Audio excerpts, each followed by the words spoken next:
On Monday, January 27th, people around the world marked International Holocaust Remembrance Day. This day is different than Israel's Remembrance Day, Yom HaShoah, in April. International Holocaust Remembrance Day was designated by the United Nations General Assembly in 2005. They picked the day because it is the anniversary of the liberations of the Auschwitz-Birkenau concentration camp.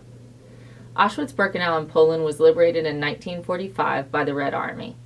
Really consisting of 40 concentration camps, it was the largest death camp in Nazi-occupied Europe. 1 million people were killed there as part of the Nazis' final solution. As most of you know, Jim's late wife, Pat Mercer Hutchens, spent the last years of her life commemorating the memory of victims of Auschwitz by painting them on canvas. The collection is called the Auschwitz Album Revisited.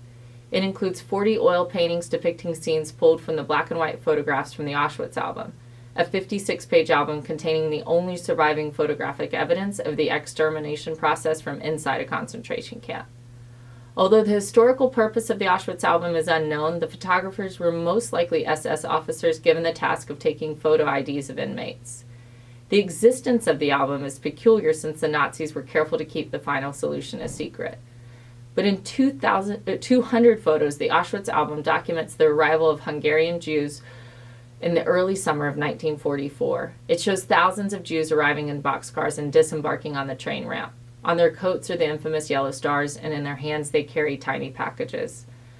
The photos show them being separated into fit-to-work and not-to-fit-to-work groups.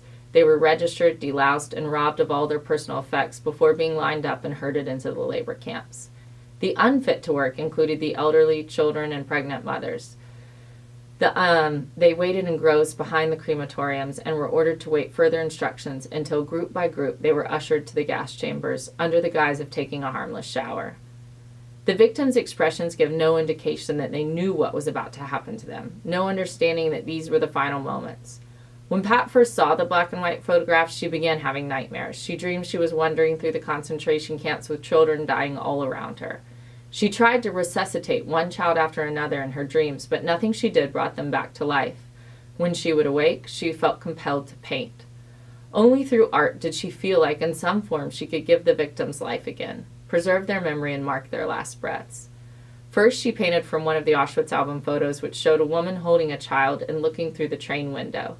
Then she painted 3 women whose hair had been crudely chopped and who were forced to change into sack dresses. Even after being diagnosed with cancer herself, Pat endured 3 years of chemo and continued to paint. She painted a woman holding a sack of challah bread on the train ramp, a grandmother standing in line for extermination with her grandchildren, an elderly man walking in solitude to the gas chamber, and 2 rabbis standing together in stunned silence. In many of the paintings, as in the photographs, smoke from the crematorium is seen rising in the background. Jim donated the originals of Pat's paintings to Liberty University in Virginia so that the Holocaust can continue to be brought before the next generation. So during this time of remembrance, I also want to remember my former colleague, Pat Mercer Hutchens, and her lifetime commitment to never again. She worked so hard to preserve the memory of many, and I want to make this moment to remember her as well. Shabbat Shalom.